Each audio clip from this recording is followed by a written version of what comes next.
दूसरी बात, living life to the फॉलेस्ट। धंधा करते हो, पैसे कमाते हो, परिवार का ध्यान रखते हो, बच्चों को स्कूल में भेजते हो, पढ़ाई अच्छी करवाते हो, वो सब तो आप करते हैं। नीतिमत्ता के बाद दूसरा मुद्दा यह है, जीवन में निस्वार्थ सेवा का हमेशा भाव रखना, तो जीवन में संतोष और आनंद मिलेगा। At the end of your life, you will not regret a new shop not started.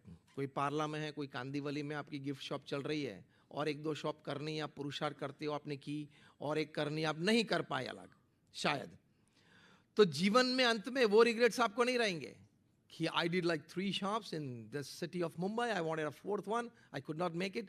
वो रिग्रेट नहीं रहता है। You will not regret a couple of relationships not developed in your life at the end of your life. You will not regret at the end of your life a little lesser in your bank balance.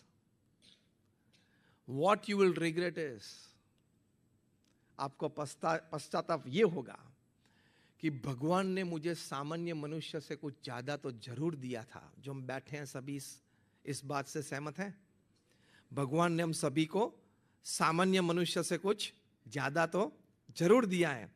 उस भगवान की कृपा को मैं ठीक समझ नहीं पाया कि मुझे जो सामान्य मनुष्य से ज्यादा दिया है, उसमें से 10, 15, 20% मुझे समाज के उपयोग के लिए, धर्म के उपयोग के लिए उसका उपयोग करना चाहिए था।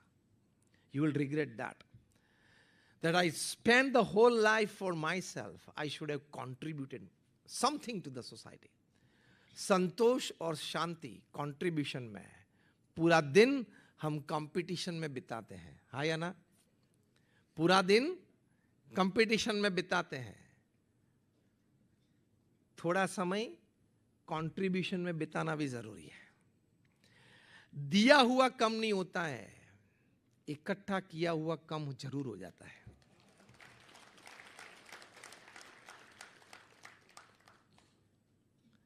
पार्टनर ले जाता है,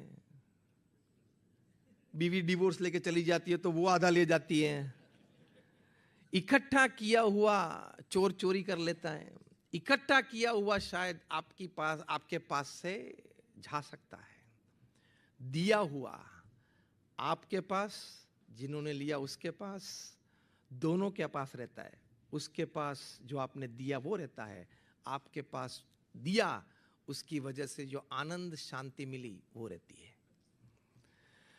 So my second point in living life to the fullest, contribute.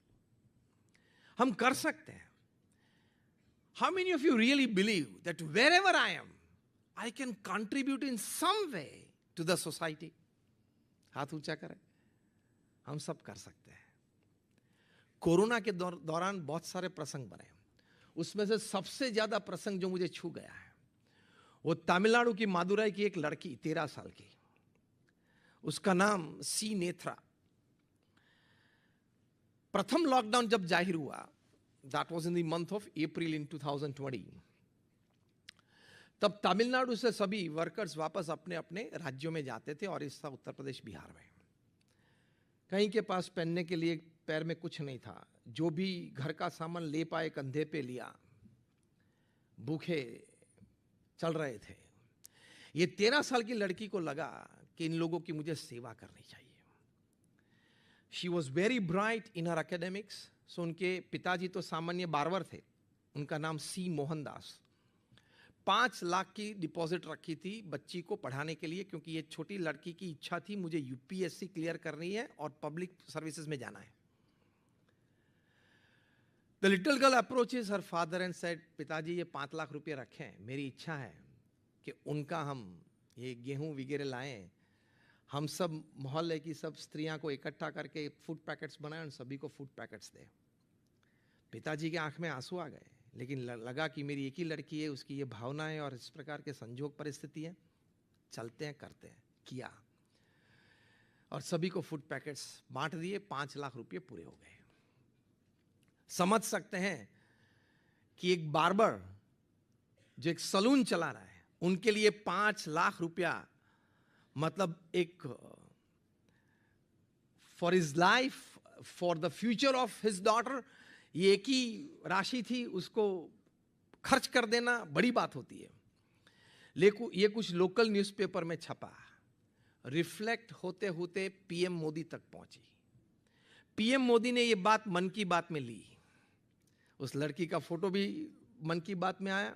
PM Modi ने स्वयं प्रशंसा की, बधाइयां दी। After Mann Ki Baat there was a stream of VIP and VVIP visits at our home. सब मिलने आ गए और सबने भेंट दी, छोटी बड़ी भेंट दी। पता नहीं सीजीआई के पास से लाएंगे, बाहर से कहां से, लेकिन लेके आए, दिया। The then prime minister of Tamil Nadu mister Palaniswami, वे भी आए घर पे। उन्होंने वहीं से अनाउंसमेंट की कि ये लड़की को जहां तक पढ़ना है और जहां भी पढ़ना है, Tamil Nadu government will take care of her.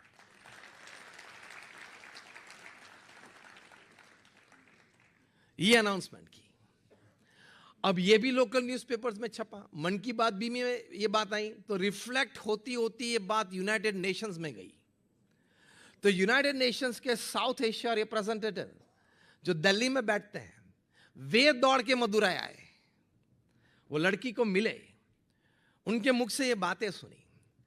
He prepared the profile, sent it to the United Nations, and in the year 2022, this little girl was made the brand ambassador of United Nations for Development Program for Poor. तो एक 14 साल की लड़की ने United Nations के ambassador के रूप में दुनिया के करीबन 35-40 देशों में जाके इस प्रकार के समारोह में हमें गरीबों की सेवा करनी चाहिए, समाज को कुछ प्रदान करना चाहिए, ये बातें लोगों को सिखाई। Imagine in the midst of such a crowd, a 14-year-old little girl talking something big. लेकिन जीवन में था, अंतर में भावना थी। कंट्रीब्यूशन हमारे पास से अपेक्षित है। कंट्रीब्यूशन हम समाज को करें, हम समाज को उपकार नहीं दे रहे। It is a human duty. क्यों? पूरे एनिमल किंगडम में सभी अस्तित्व को भगवान ने बुद्धि नहीं दी है, एक मनुष्य को ही दी है और किसी को नहीं। We have to think why only me in the entire animal kingdom is been gifted by this power of intelligence. अन्य के प्रति प्रेम और दया रखने के लिए। वो कब आता है? When you convert your information into knowledge and knowledge into wisdom. लेकिन पहले दो में हम रुक जाते हैं। इंफॉर्मेशन बहुत कलेक्ट करते हैं और थोड़ी इंफॉर्मेशन उसमें से नॉलेज में परिवर्तित करते हैं, कुछ काम अपना बना लेते हैं, स्वार्थ पूरा कर लेते हैं, पैसे कमा लेते हैं। लेकिन नॉलेज को विजडम में परिवर्तित करने के लिए धर्म चाहिए, सत्शास्त्र चाहिए, संत समागम चाहिए, मंदिर चाहिए, वरना नॉलेज विजडम में परिवर्तित नहीं होता है। And you live your life to the fullest only when you can convert your information into knowledge and knowledge into wisdom. That is, you reach the wisdom stage of life. तो ये सभी जो बातें चल रही है वो विजडम की बातें हैं, सिर्फ नॉलेज की बातें नहीं है। तो कंट्रीब्यूटिंग मोड में आना बहुत जरूरी है, उसमें से जीवन में पूर्ण संतोष मिलता है। एक छोटी सी लड़की ये कर सकती है, कंट्रीब्यूट कर सकती है।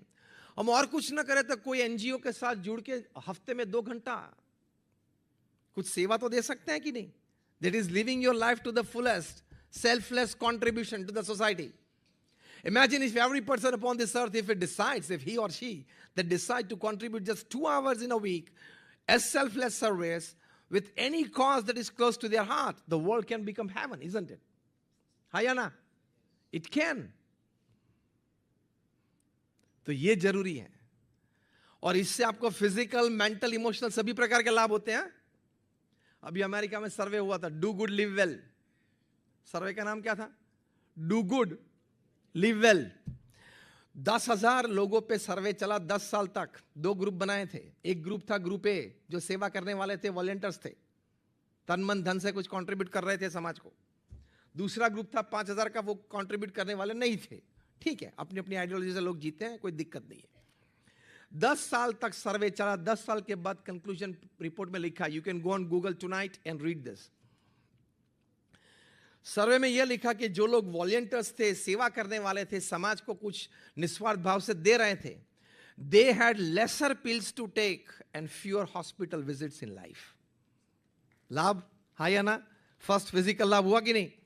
Second, those who were contributors, They were found to have better self-control than non-contributors. ये जीवन में सबसे बड़ी बात है, to have absolute self-control. कल एक 25 साल के लड़के ने आत्महत्या की. मैं कल की बात कर रहा हूं. He was IIT Madras and IIM Kolkata graduate. जो आज आपने न्यूज़पेपर में पढ़ा होगा. कितनी दो पावरफुल डिग्रीज थी. IIT मैड्रास से बीटेक एंड IIM कोलकाता से MBA. It's a powerful combination.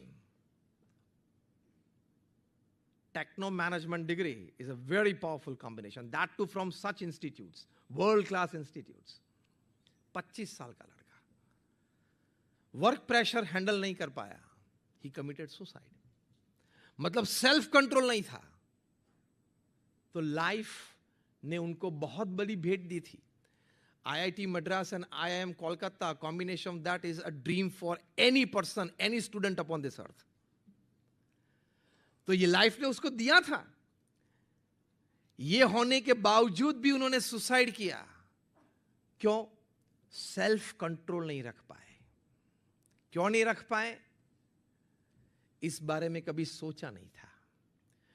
क्यों नहीं सोचा था? वो जो आप सब भूल कर रहे हो अपने बच्चों के साथ डीलिंग में, वो भूल ये है. You teach your children the theories and stories of success. You hardly or never talk to your children about handling failures in life. That is the biggest problem with today's parents.